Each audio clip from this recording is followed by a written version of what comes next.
एक एक करके हम आपको बताएंगे, दिखाएंगे और समझाएंगे। इस हवा की वजह से जो तापमान है, कई आपको अल्लाह ने नबी बनाकर भेजा है।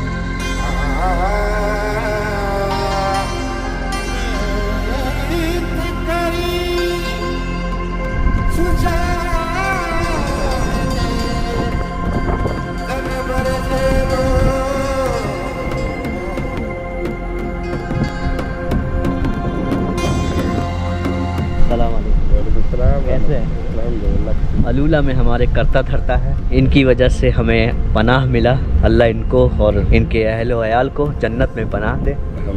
ये हमारे एक सर हैं, अल्लाह आपको आला मकाम नसीब करे। आप कुछ बोलेंगे? भाई को सर सब्सक्राइब कीजिए, आगे बढ़ाइए भाई सब। आज के इस वीडियो में हम आपको बताएंगे, दिखाएंगे ये अलूला किस चीज़ के लिए फेमस है और क्या कुछ हुआ था यहाँ पे।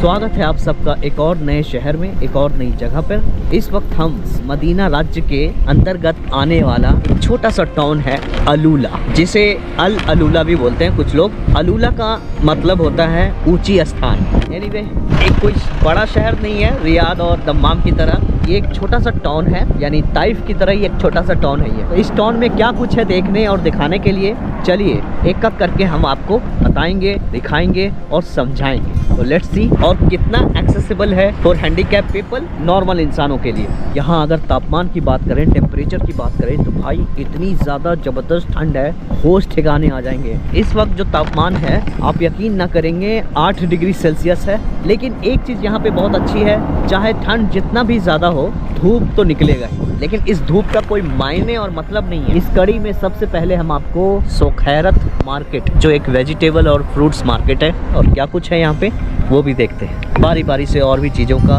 विश्लेषण करेंगे, एनालिसिस करेंगे और आपको दिखाएंगे, बताएंगे, समझाएंगे। बस आप बने रहिए। इस तरह का मार्केट है यहाँ पे, सारे अजाइस मिलेंगे, टमाटर, धनिया, मिर्चा, जो भी आप चाहें सारे सामान मिलेंगे, है ना जी, सब कुछ है। इस तरह से बना हुआ मार्केट काफ़ी मॉडर्न है। जैसे अमूमन सब्जी बाज़ार आप लोग देखते हैं अपने इंडिया में, कैसा गंदा लगता है। यहाँ पे जो भी सब्जी बाजार है, या सबका दम बिल्कुल बजाब्ते अरबी और इंग्लिश में नाम लिखा हुआ है। इस तरह के दरवाजे बने हुए हैं, कुछ इस तरह से डिजाइन किया गया है। भाई देखो, सब्जी बाजार है ये। इंडिया में इस तरह का सब्जी बाजार किसी भी शहर में नहीं है। इस वीडियो के माध्यम से यही दिखाना था।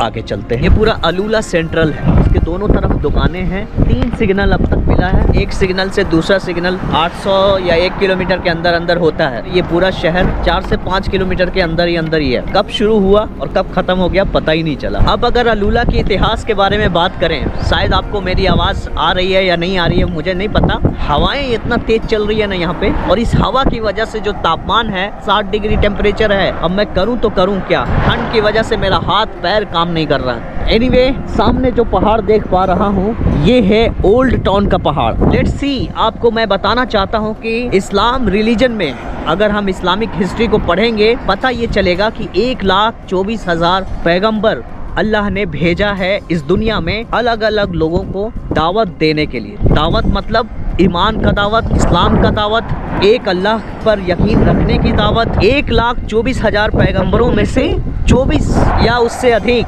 पैगंबरों का जिक्र है। सबसे आखिरी पैगंबर अल्लाह के नबी सल्लल्लाहु अलैहि वसल्लम है। रसूलुल्लाह सल्लल्लाहु अलैहि वसल्लम ने अपने 52 साल की ज़िंदगी मक्का में बिताए थे, आखिरी के 10 साल मदीना मुनव्वरा में गुजारे थे। इस पूरे जर्नी में रसूलुल्लाह सल्लल्लाहु अलैहि वसल्लम ने बहुत मेहनत की इस्लाम की दावत के लिए, हर तरह का संघर्ष सहा। जैसा कि वाक़या आप लोग को पता है, ताइफ का वाक़या, बदर का वाक़या, जंग ओहद का वाक़या। जो लोग मुसलमान हैं या इस्लाम से ताल्लुक़ रखते हैं उनको ये सब पता होगा। 1,24,000 पैगंबरों में से 2 पैगंबर ऐसे हैं, हज़रत सालेह और हज़रत सुलेमान अलैहिस्सलाम। ये 2 पैगंबर ऐसे हैं जिनकी उम्मत पर जो लोग अल्लाह के नबी सल्लल्लाहु अलैहि वसल्लम के नबूवत मिलने के बाद मुसलमान बने, वो रसूलुल्लाह सल्लल्लाहु अलैहि वसल्लम के उम्मत कहलाते हैं। क़यामत तक जितने भी लोग पैदा होंगे, मरेंगे, ये सब रसूलुल्लाह सल्लल्लाहु अलैहि वसल्लम के उम्मत होंगे। लेकिन रसूलुल्लाह सल्लल्लाहु अलैहि वसल्लम से पहले भी कई उम्मत आए जिन्होंने इस्लाम की दावत दी, ईमान की दावत दी, एक अल्लाह पर यकीन रखने की बात कही। तो उन्हीं में से 2 पैगंबर ऐसे थे, सालेह अलैहिस्सलाम और सुलेमान अलैहिस्सलाम। इन 2 पैगंबर के जो उम्मत थी, उम्मत यानी उम्मत उसे कहते हैं जो उनके सलीके, उनके तरीके पर चलने वाले लोग हैं, उन्हें उम्मत कहते हैं। जैसे आज का मुसलमान रसूलुल्लाह सल्लल्लाहु अलैहि वसल्लम के उम्मत है, उन्हीं के नक्शे कदम पर चलते हैं, उन्हीं के सारे नियम कानून फॉलो करते हैं। रसूलुल्लाह सल्लल्लाहु अलैहि वसल्लम ने आम आवाम को बताया हदीस के माध्यम से। तो उन्हीं दो उम्मत पर अजाब आया था। तो चलिए कहाँ पे वो अजाब आया था देखते हैं। ये जो जगह है जहाँ पे मैं खड़ा हूँ इस वक्त, सालेह अलैहिस्सलाम जो कि एक पैगंबर थे इस्लाम के मानने वाले लोगों के लिए, यहीं पे उनकी कौम रहती थी। उस समय उनकी उम्मत यहाँ पे, ये सारे घर हैं उनके, ठीक है, और यहीं पर अपना खाना पानी बनाती थी, खाती थी, रहती थी। वो लोग ऐसे लोग थे जो अपना हुनर बहुत अच्छा जानती थी। ये जो आज पहाड़ आप देख रहे हैं अल अलूला की तरफ, इस पहाड़ को लोगों ने ही अपने छेनी हथौड़ी से तराशा है। उनकी कौम की घर कुछ ऐसा था, मिट्टियाँ ऐसा था, जो कि अब बिल्कुल तबाह हो चुका। आज भी ये दीवारें, ये कच्ची दीवार है, भुरभुरा के गिरने वाला है। सालेह अलैहिस्सलाम की जो कौम थी, उम्मत थे, उन्होंने कहा कि अगर आप वाकई अल्लाह के रसूल हैं, हमें कोई मोजज़ा करके दिखाएं। जब आज से 1400 साल पहले रसूलुल्लाह सल्लल्लाहु अलैहि वसल्लम थे, जो रसूलुल्लाह सल्लल्लाहु अलैहि वसल्लम के जो दुश्मन थे, उन्होंने कहा कि आप कोई ऐसी करामत दिखाएं ताकि हम माने कि हाँ आप अल्लाह के रसूल हैं। तो रसूलुल्लाह सल्लल्लाहु अलैहि वसल्लम ने चांद के 2 टुकड़े किए थे। अगर आप मुसलमान हैं तो आपको पता होगा। तब से लेके आज तक उस चांद पर आज भी दरार मिलता है। इस तरह की पुष्टि नासा के वैज्ञानिकों ने भी किया है। उन्होंने भी कहा है कि हाँ चांद के 2 टुकड़े हुए थे। तो सेम सिनेरियो सालेह अलैहिस्सलाम की जो उम्मत थी, उन्होंने भी अपनी पैगम्बर से कह दिया कि अगर आप सच्चे हैं, वाकई आप अल्लाह ने नबी बनाकर भेजा है, तो आप कोई करामत करके दिखाएं तब हम मानेंगे। तो सालेह अलैहिस्सलाम की जो उम्मत थी ना, वो बुतों की पूजा करती थी। बुत मतलब हाथों से बनाए हुए मूर्तियां। बस इसी बात की दावत देते थे सालेह अलैहिस्सलाम, अल्लाह की इबादत करो, एक अल्लाह पर ईमान रखो। तो वो लोग क्या करते थे ना, वो लोग बहुत दिमाग वाला था। तो आज जो भी पहाड़ों का स्ट्रक्चर देख रहे हैं आप, ये सब सालेह अलैहिस्सलाम के उम्मत, जो उनकी कौम थी, अपने दिमाग से सजाया है, बनाया है, डिजाइन किया है। तो अलूला में जो भी पहाड़ें आप को दिखाई देती है, उन लोगों ने ऐसे कर करके बनाया है। और वो इन्हीं पहाड़ों में कई ऐसे मूर्तियां बनाए हैं, चित्र बनाए हैं, ठीक है, बुत बनाए हैं, इनको वो खुदा मानते थे उनकी कौम, और उनकी पूजा करते थे। तो इसी बात को लेकर सालेह अलैहिस्सलाम ने कहा कि नहीं ऐसा मत करो, ये गुनाह है, ये शिर्क है, ये बिद्दत है। तो कहते थे कि अगर आप रसूल है तो आप करामत दिखाएं। जब सालेह अलैहिस्सलाम ने अल्लाह से मदद मांगी तो एक ऊंट निकल आया, ऊंट पहाड़ के अंदर से। सोचो पहाड़ के अंदर से ऊंट निकल सकता है क्या? जब वो ऊँटनी निकली, ऊँटनी निकली थी, फीमेल वर्जन, वो निकल कर क्या होता है, एक कुएं का पानी पीती थी। एक दिन वो खुद पीती थी ऊँटनी, और दूसरे दिन अपने उस कौम को पिलाती थी। जो सालेह अलैहिस्सलाम ने जिस ऊँट को निकाला था पहाड़ों से, तो उसी ऊँटनी का दूध पिया करती थी उनकी कौमें। कुछ लोग ऐसे निकले जिन्होंने ये ठाना कि अरे ये ऊँटनी दूध कैसे देती है, और ये कैसे चलती है, और ये पहाड़ों से कैसे निकली। इसको देखने समझने के लिए उनमें से कुछ लोगों ने क्या किया, उस ऊँटनी को मारने का प्लान बनाया। होते हैं ना कि जो चीज़ समझ में नहीं आता कि यार ये कैसे हुआ, तो उसकी चीर फाड़ शुरू कर देते हैं। ये चीज कहाँ से आया, चलो अंदर तक देखते हैं, है ना। अब आपको भी हैरानी परेशानी होती होगी कि गाय का दूध कैसे बनता है, मुर्गी अंडा कैसे देती है। उसी सिलसिले को कंटिन्यू रखने के लिए उनमें से कुछ लोगों ने मारने के लिए उसके पीछे लग गए। जब कौम शमूद, जो सालेह अलैहिस्सलाम की उम्मत थी, ऊँटनी के सबसे पहले पैर काट दिए, प्रैक्टिकली करके देख रहे थे कि किधर से दूध निकलता है, और उनको जबा कर दिया। ठीक है, जबा मतलब काट दिया। जैसे ही वो काटे, ऊपर आसमान से एक बहुत बड़ा आवाज आया, और ऐसी आवाज आई, जो लोग जहाँ बैठे थे, कोई नाच गाना कर रहा था, कोई पार्टी मना रहा था, जो जहाँ थे औंधे मुंह गिर गए। सालेह अलैहिस्सलाम की पूरी कौम इंतकाल कर गई। पलक झपकते ही सारे लोगों की मौत हो गई। इस तरह से सालेह अलैहिस्सलाम की जो नाफरमान लोग थे, कौम समूद जिसको बोलते थे कुछ लोग, इस तरह से उन लोगों का अंत हो गया। चलिए अब हम इस कड़ी में कहीं और लेके चलते हैं आपको कुछ अलग इतिहास दिखाने और बताने के लिए। मैं आ चुका हूँ ओल्ड टाउन में। जब सालेह अलैहिस्सलाम के जो कौम रहती थी, उसका ये बाजार हुआ करता था, जो कि आज के समय में मॉडर्न हो गया। आपको याद होगा, रियाद में थे तो रियाद में एक शहर दिरिया नाम का जगह था। उस दिरिया का जो हमने यात्रा की थी, यहाँ पे भी वही सीन कुछ है, क्योंकि अब यहाँ पे फॉरेनर भी अलाउ है। किसी भी रिलीजन के मानने वाले हैं वो सब यहाँ पे आ सकते हैं। नीचे उन लोगों घर मकान था, और लोग यहाँ पे तिजारत करते थे। तिजारत मतलब बिजनेस, व्यापार, धंधा। और अलूला जो कि ट्रेड मार्केट था। जब कोई हिंद से, हिंद मतलब आज का इंडिया, यूरोप से आना जाना करता था, तो वो तबूक और अलूला जरूर रुकते थे, यहाँ पे क्याम करते थे। इसको एक तरह से सराय बोलते हैं हिंदी में। तो यहाँ पे सालेह अलैहिस्सलाम के कौम के साथ खरीदो फरोख्त होता था, कारोबार धंधा होता था।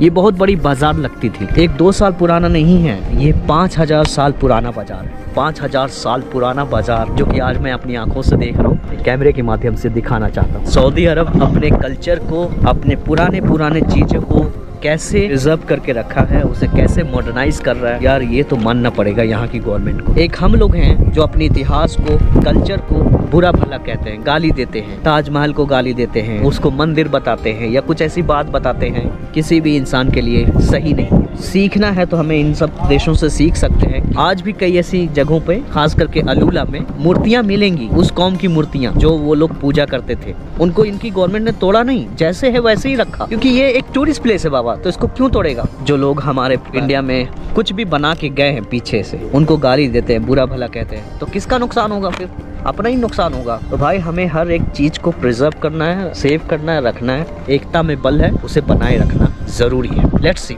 चलिए और कहीं चलते हैं। तो यहाँ पे वॉशरूम भी है डिसेबल लोगों के लिए। ये भैया है जो करता धरता है वॉशरूम का, तो यहाँ पे डिसेबल फ्रेंडली वॉशरूम भी आपको मिल जाएगा, नो प्रॉब्लम। ये जो हमारे पीछे आप देख रहे हो, ये है म्यूजिक होता है यहाँ पे रात को। यहाँ पे डांस गाना होता है विंटर के टाइम में।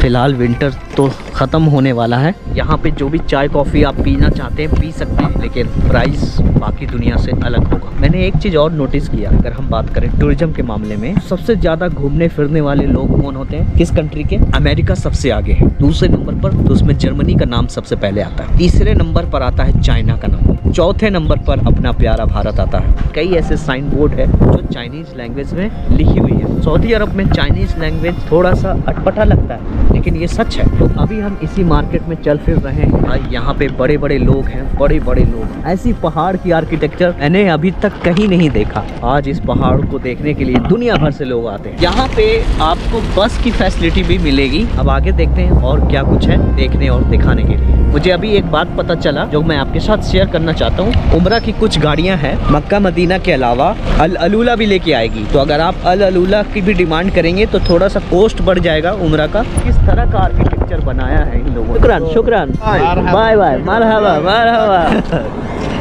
इस जगह पर आकर मैं एकदम ताजा हो गया। अरे भाई कुत्ता, भाग, कुत्ता आ गया यार। सऊदी अरब में तो कुत्ता होता नहीं है, लेकिन पहली बार मैं कुत्ता देखा हूँ यहाँ पे। तो ये रोड जो है, ये हाईवे जो है, ये सीधा चला जाएगा तबूक, जॉर्डन, इजराइल, फलस्तीन। कहीं और चलते हैं। वीडियो अगर अच्छा लग रहा है तो लाइक शेयर सब्सक्राइब जरूर कीजिए। चलते फिरते हम साले अलैहिस्सलाम के कौम के आज तक इसे प्रिजर्व करके रखा गया है। यहाँ पे दूर दूर तक कोई नहीं है, हम अकेले जा रहे हैं। यहाँ पे ज्यादा खतरा नहीं है। अगर आप रात में जब यहाँ पे आएंगे बहुत अजीब अजीब आवाज सुनने को मिलेगा, क्योंकि यहाँ पे जो कौम रहती थी उस पर अल्लाह का अजाब आ चुका है। ये अजाबी जगह है। कोई लोग बताते हैं कि रसूलुल्लाह सल्लल्लाहु अलैहि वसल्लम जो है इस जगह पर अपने उम्मत को या आने से मना फरमाया। अब ये बात कितना सही है और कितना गलत, इसकी मैं पुष्टि नहीं करता, लेकिन अगर मना फरमाते तो फिर यहाँ पे आबाद नहीं होती, फिर लोग आते नहीं, टूरिस्ट नहीं आते, फिर यहाँ की गवर्नमेंट ये सारी चीजें इम्प्लीमेंट नहीं करती, फिर टूरिस्ट प्लेसेस को कन्वर्ट नहीं करती, बहुत कुछ होता। हो सकता है उस समय के लोगों को नहीं कहा गया होगा, लेकिन अब तो लोग आ सकते हैं क्योंकि अब जमाना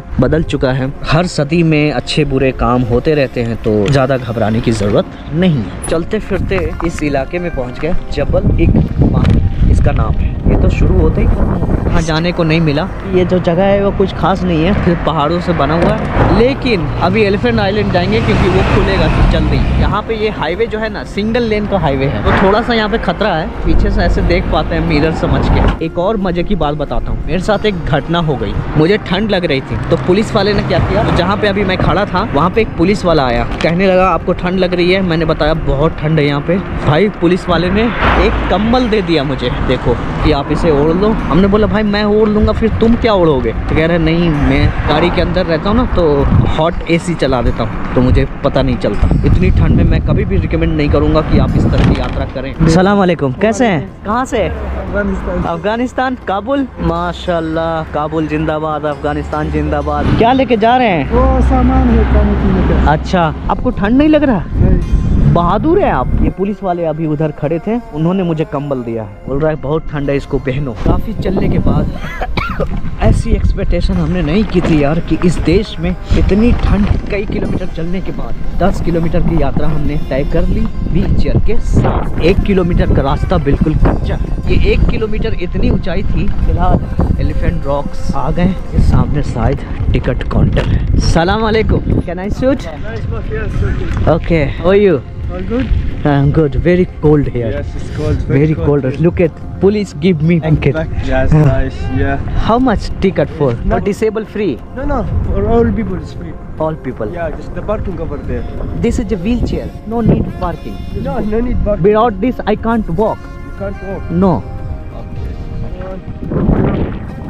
इजाज़त मिल गया है। शाम के 4 बजे यहाँ पे ये जो जबल अली है, जबल अल फील या फिर एलिफेंट रॉक इसको बोलते हैं, ये शाम के 4 बजे खुलता है और ये फ्री है सभी नागरिकों के लिए। अगर आप एलिफेंट रॉक्स को हॉर्स के थ्रू देखना चाहते हैं, घोड़सवारी करना चाहते हैं, देख सकते हैं। और जैसे जैसे शाम होगा ठंड तो बढ़ेगा ही। मैं आ चुका हूँ यहाँ पे, संगीत अंदर में बज रहा है। इसका जो आर्किटेक्चर है ना, वाकई लाजवाब, हाथी की सूंड की तरह बना हुआ है। ठंड से ना यार मेरे को आवाज़ भी नहीं निकल रही है कि मुझे बोलना क्या। या अल्लाह रहम करे।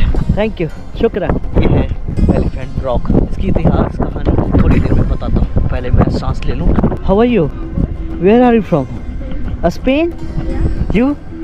Spain. Come what's your name? Romeo.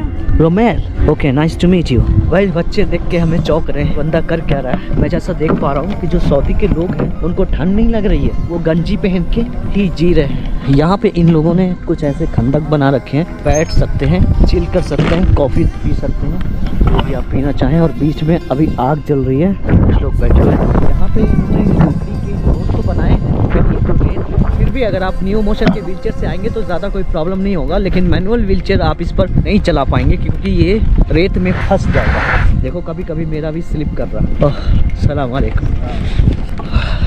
चलो अब कहीं और चलता हूँ और दिखाता हूँ कुछ नया। ठंड बहुत है यार। तो अब इसका सफ़र करते हैं ख़त्म। अगर आप यहाँ पे आना चाहते हैं तो आ सकते हैं फैमिली के साथ, आपके साथ जो भी लोग हैं। जो कुछ है यहाँ पे एलिफेंट आइलैंड को देखने के लिए यही है। कॉफ़ी, चाय या जो आप पीना चाहें, खाना चाहें, उसका भी इंजॉय कर सकते हैं।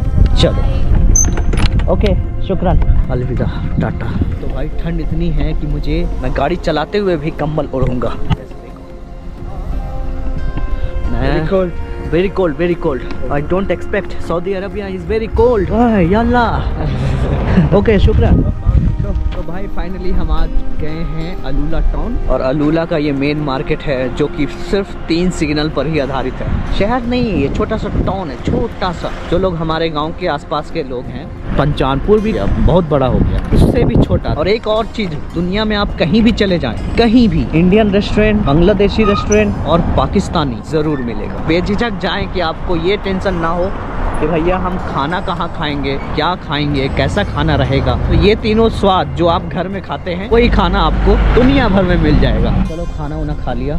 पाकिस्तानी रेस्टोरेंट, ठीक है। यहाँ पे 1 इंडियन रेस्टोरेंट, 1 पाकिस्तानी और 1 या 2 बांग्लादेशी रेस्टोरेंट है। इससे ज़्यादा नहीं है कुछ यहाँ पे। लेकिन यहाँ खाना बहुत महंगा है, बहुत महंगा। अमूमन 5 रियाल में आप मदीना और मक्का में खाना खा लेंगे, लेकिन यहाँ पे साधारण से साधारण खाना भी 15 रियाल से नीचे नहीं मिलेगा। चलिए आज की वीडियो को करते हैं यहीं समाप्त और मिलते हैं अगली वीडियो में।